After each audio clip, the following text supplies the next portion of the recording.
சின்ன முருகைய சிங்கார முருகைய கொஞ்சி கொஞ்சி தமிழ் பேசும் செந்தில் வடிவேலனவ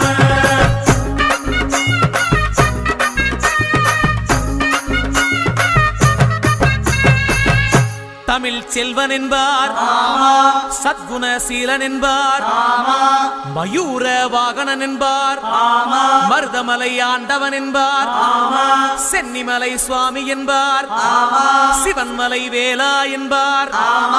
ஞானபடி வேலன் என்பார், வேலாயுத சுவாமி என்பார், தேவாதி தேவன் என்பார்,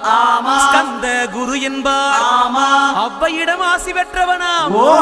அப்பனுக்கே பாடம் சொன்னவனா, கார்த்திகை பெண்ணிடம் வளர்ந்தவனா, தேன் தமிழ் காத்த தெய்வமா, மயூர வாகனத்தில் வருபவனா.